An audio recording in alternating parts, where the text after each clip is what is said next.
This is Cheryl Morgan at the Australian National Science Fiction Convention in Adelaide, and I'm here with the local hero, John Williams, the man who has just won the Peter McNamara Award, which is, I guess, Australia's highest award for science fiction writers.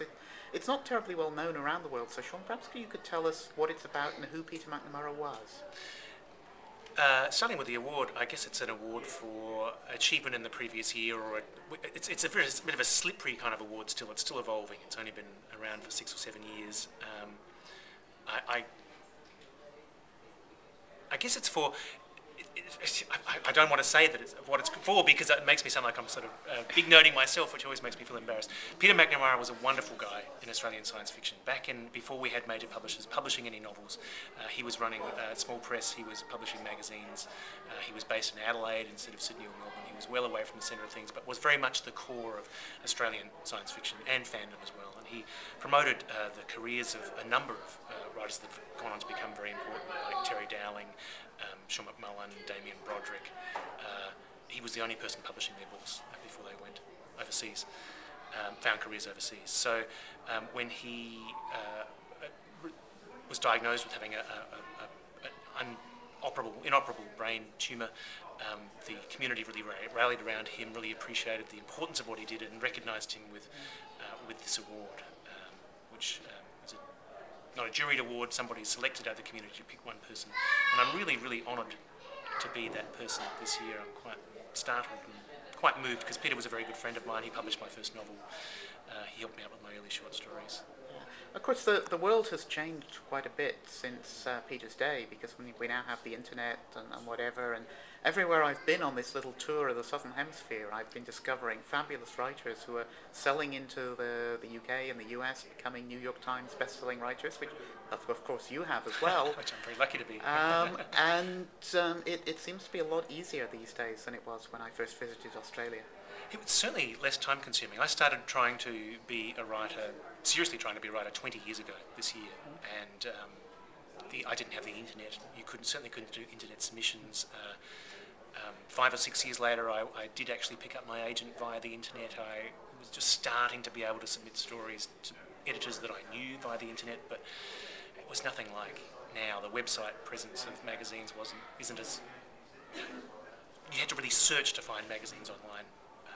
Back in the 10, 15 years ago, it's unimaginable. The antediluvian days when I started, yes. I've had this wonderful advice. Somebody said flood the market. So back in the early 90s, I'd have 20, 30, 40 stories out at any given time, paying for international reply coupons on each one, paying overseas postage, printing mountains of paper, and it just took so long. These days, you can, or as has happened to me, and I'm sure to many writers now, submit a story, have an acceptance or rejection within hours, and in some cases even be paid within 24 hours, and that's quite alarmingly wonderful.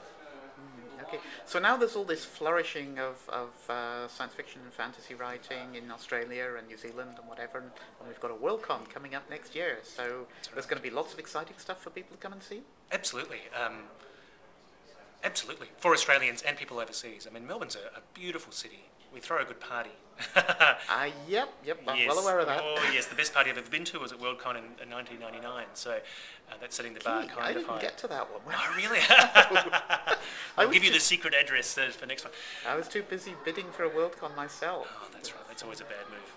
But yes, we have lots of writers here. I mean, it's hard to know who outside Australia isn't known. I mean, there is such an incredible web presence, and we have such a burgeoning local list of writers like Garth Nix and Trudy Canavan and Sarah Douglas. And, these are really big names on the international scene, and they all come from here.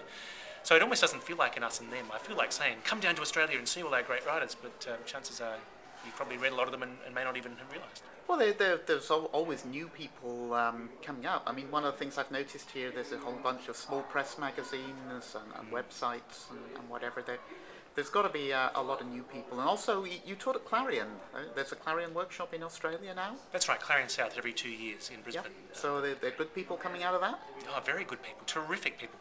Since this year's class, we've had 3 writers sell to Fantasy Magazine, other overseas magazines. They're really coming out of the box. Cool. I mean, these are writers, just like the the Clarion Writers of the Future in the States. I mean, these are writers. It's getting very competitive to get into these programs now. So these are writers who are right on the cusp, or may even have passed the cusp, or already on the way to a professional career. And these kind of things really tip them over, wherever they're from. Alrighty.